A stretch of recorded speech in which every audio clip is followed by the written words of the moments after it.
Hi everyone, I recently finished Inside the Box, How Constraints Make Us Better by David Epstein, journalist and author. This book is similar to Range in how it provides convincing, sometimes mind-blowing arguments that the way great things get accomplished in this world often occur contrary to how we're led to believe. The book brilliantly illuminated why I hate writing my video game reviews from an unlimited blank space, and will often procrastinate for weeks, but gradually enjoy doing them more and more as I mold together something to work with. The book's core argument is how boundaries, sometimes surprisingly narrow, are what allow our brains to gather traction around a task and actually deliver an end product, whether the creator is an individual writer or an international technology startup.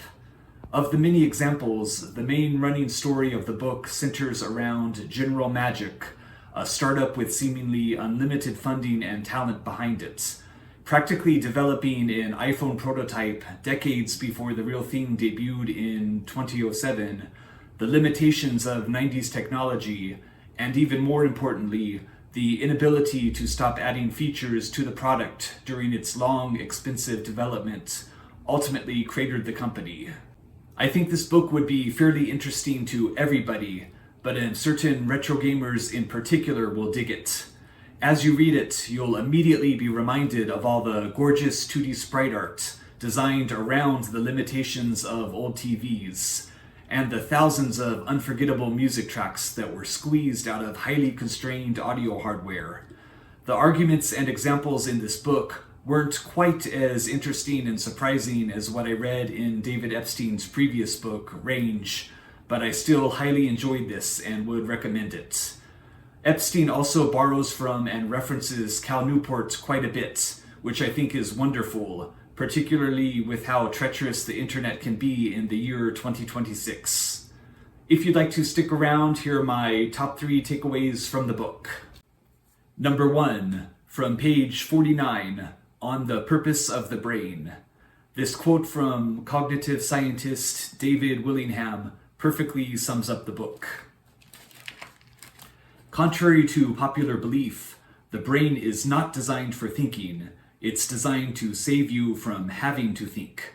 Because the brain is naturally inclined to avoid effortful thinking and to rely instead on familiar patterns, complete freedom tends to lead to unoriginal ideas, simply repeating what is known. Constraints push the brain beyond its default tendencies, forcing it to engage in deeper problem solving. Total freedom, then, is the enemy of creativity, and constraint its companion. Number 2, from pages 124 through 127, working memory and writing. In just a few pages, a fantastic argument is made on how important it is to write on paper or your computer when solving a problem. The amount of novel data you can hold in your head is extremely limited, and transferring it from your working memory to an external format frees up your brain to function at what it's best at, freely roaming around, discovering patterns, and linking ideas. And number 3, from pages 155 and 156, Self-Interruption. We all know being interrupted during deep work does nothing good for the task at hand, but even more frightening is that the brain will develop a tendency to self-interrupt, as if it's anticipating such events. While it's almost impossible to entirely give up the allure of short-form content, this example will make you particularly ponder the importance of setting up clear boundaries on how you interface with technology. What works best for me is limiting stuff like Reddit and YouTube to a small chunk of time towards the end of the day. But of course, with all the crazy events so far in 2026, actually sticking to that consistently is another more challenging matter.